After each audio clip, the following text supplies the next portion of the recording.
Bank আপনাকে চিঠি পাঠানো সত্ত্বেও আপনি ব্যাংকের সাথে যোগাযোগ করেননি, তাই আমি আবারও এসেছি। আপনি এই কাগজের মধ্যে একটা সই করে দিন। বিশ্বাস করুন ম্যাডাম, আমি টাকাটা ঝেড়ে দিইনি, আমি সবটাই চাষের কাজে লাগিয়েছিলাম। মায়া দয়া দিয়ে ব্যাংক চলে না, কতবার বলবো আর আপনাকে।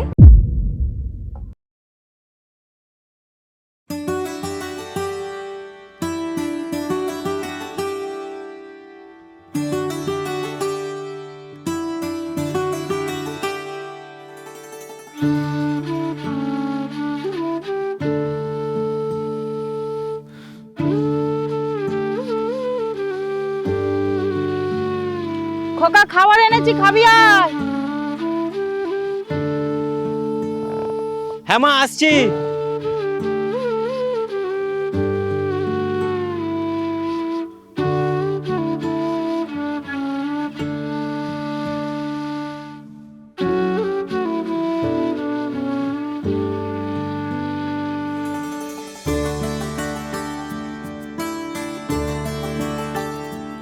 কি রে, আজ এই যে বড্ড চুপচাপ, মনটা তো খারাপ লাগছে কেন?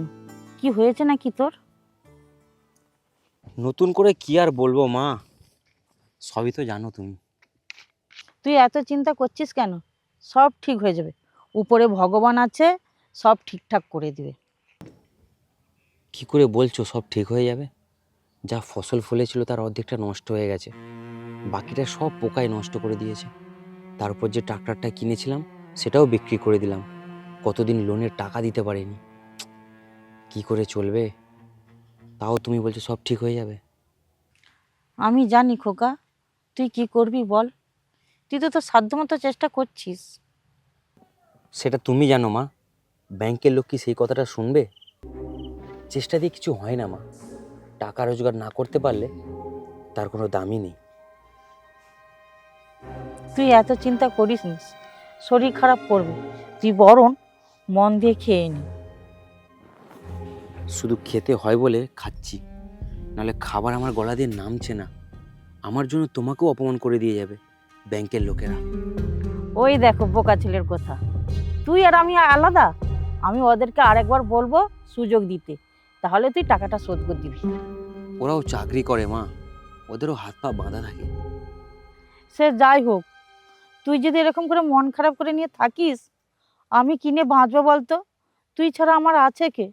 তুই তো জানিস তোর বাবা মদ ফদ খেয়ে যেখানে সেখানে পড়ে থাকে।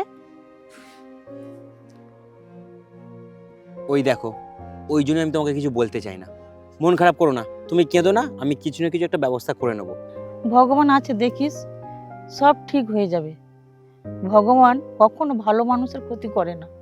আমি আছি তো, নাও খেয়ে তো আসুনি কিছু, নাও মুড়ি খাও তো একটু। ওই জন্য আমি তোমাকে কিছু বলতে চাই না। তুমি না সব সময় চিন্তা করো, অত চিন্তা করলে হবে কিছু? আমি সব দেখে নেবো, তোমাকে বেশি চিন্তা করতে হবে না। আর আজকে কি করছো? আম ডাল দিয়ে ভালো করে ডালটা বানাও।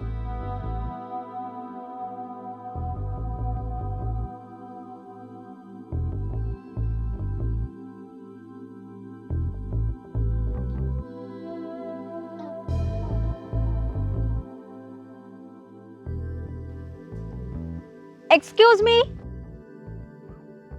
এদিকে একবার আসুন তো।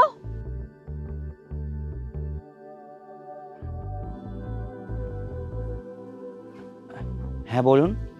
আমি ব্যাংকিং ডিপার্টমেন্ট থেকে এসেছি, আপনার নামে একটা নোটিশ আছে।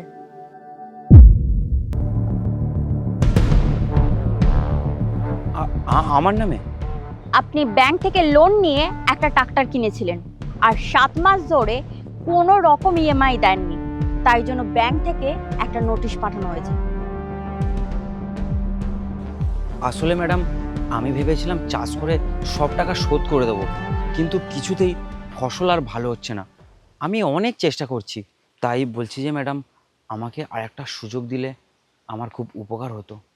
দেখুন, সুযোগ দেওয়ার আমি কেউ না, তাছাড়া ব্যাংকের তো একটা নিয়ম থাকে।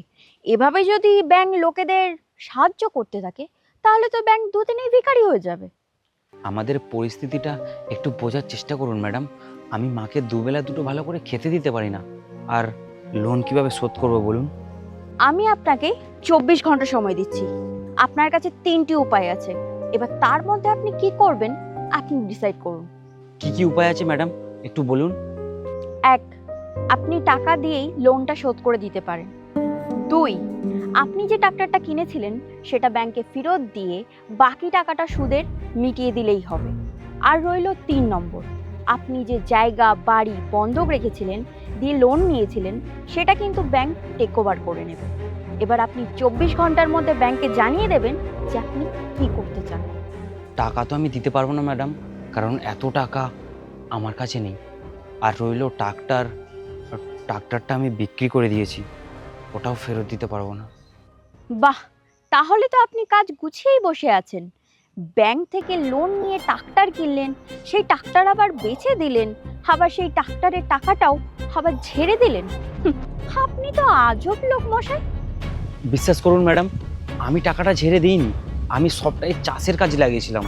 কিন্তু এভাবে সব ডুবে যাবে বলে আমি বুঝতে পারিনি। তাহলে তো আপনার কাছে একটাই অপশন রইল, আপনার বাড়ি আর জমি পুরোটাই ব্যাংক দখল করে নেবে। না ম্যাডাম, এটা করবেন না প্লিজ। আমি নয় এই বয়সে গাছের তলায় রয়ে যেতে পারবো, কিন্তু আমার মা পারবে না। আমার মায়ের মুখ চেয়ে আমাকে দয়া করে আর 2 দিন সময় দিন। মায়া দয়া দিয়ে ব্যাংক চলে না, কতবার বলবো আর আপনাকে। আর ব্যাংকে শুধু টাকার হিসেব হয়। আপনি মনে রাখবেন, আপনার কাছে 24 ঘন্টা সময় আছে। এবার আপনি ভেবে নিন আপনি কি করবেন।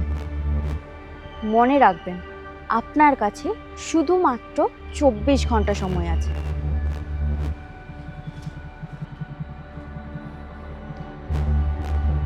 হে ভগবান, এখন তুমি আমার ভরসা।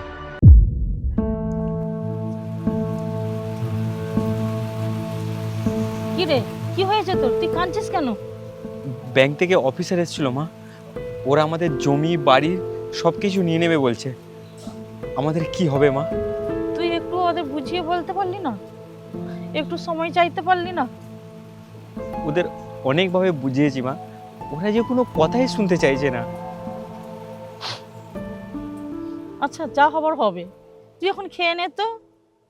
না মা, আজকে আমার খেতে ইচ্ছে করছে না, আমি খাবো না। তা বললে হয় নাকি? তুই এবার খেয়ে নে তো, না খেলে কাজ করবি কি করে? 2 দিন পরে তো এমনিই খেতে পাবো না, আজকে এবার নাই খেলাম। মায়ের সামনে কেউ এরকম করে বলে? তুই না খাবার খেলে আমার গোলা দিয়ে খাবার লাভবে? এইভাবে বলো না মা, আমার যতই কষ্ট হোক না কেন, তোমার ছেলে এখনো পরিশ্রম করতে জানে। যা হোক করে হলেও, কষ্ট করে হলেও 2 বেলা 2 মুঠো খাবার আমি তোমাকে তুলে দেবই। সেই খাবারের অর্ধেক খাবার তোকে আমি খাইয়ে দেবো। চ, চিন্তা করিস নি, চল তো, খাবি চল তো, আয়।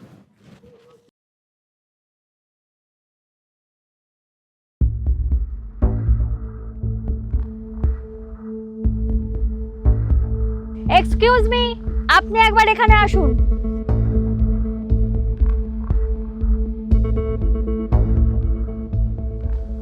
আসলে চাষের কাজের জন্য ব্যাংকে যেতে পারিনি ম্যাডাম। ব্যাংক আপনাকে চিঠি পাঠানো সত্ত্বেও আপনি ব্যাংকের সাথে যোগাযোগ করেননি, তাই আমি আবারও এসেছি। আপনি এই কাগজের মধ্যে একটা সই করে দিন। এটা কি ম্যাডাম?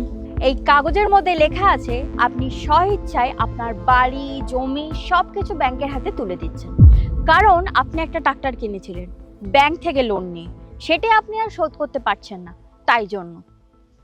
মরে যাবো ম্যাডাম, না খেতে পেয়ে মরে যাবো। এরকম করবেন না ম্যাডাম, না হলে আমি এই মাকে নিয়ে কোথায় থাকবো বলুন? ছেড়ে দিন ম্যাডাম। এখন ভেবে কি হবে? লোন নেওয়ার আগে ভাবাটা উচিত ছিল। উঠুন, এখানে সিন ক্রিয়েট করবেন না। আর তাছাড়া আপনাদের লজ্জা শরম নেই, তা বলে কি আমাদের লজ্জা শরম নেই?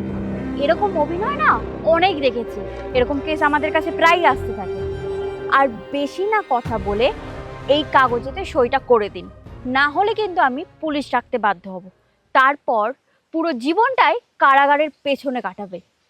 আর একটা সুযোগ দিন ম্যাডাম, আমি কথা দিচ্ছি আপনাদের সব টাকা আমি শোধ করে দেবো। শুধু শুধু ফসলটা উঠতে দিন। অনেক কষ্ট করে চাষ করেছি ম্যাডাম, আপনারা যদি জমিটা দখল করে নেন সব ফসলগুলো নষ্ট হয়ে যাবে। একটা সুযোগ দিন ম্যাডাম। এই সব ফসল ব্যাংকের প্রাপ্য, কারণ আজকের পর থেকে এই জমি আপনার বাড়ি সব কিছু ব্যাংকের নামে হয়ে যাবে। তাই বেশি কথা না বাড়িয়ে আপনি সইটা করে দিন। আপনার কাছে হাত জোর করছি ম্যাডাম, আমাকে আর একটা সুযোগ দিন, আর একটা সুযোগ। দেখুন এত ফসল ফলিয়েছি, আমি ফসল ফলিয়ে ভদ্র কি করছে ম্যাডাম এটা? কি তোরা করছে ম্যাডাম এটা? শুনবি না, না। তোদের কি? সাথে ছোট লোকদের মতোই ব্যবহার করতে হবে। আর আজকের পর থেকে এই জমি পুরোপুরি ব্যাংকের হয়ে গেছে। আজকের পর থেকে যদি এই জমিতে এক পা রেখেছিস তাহলে কিন্তু থানায় নিয়ে যাব, বলে দিলাম। ম্যাডাম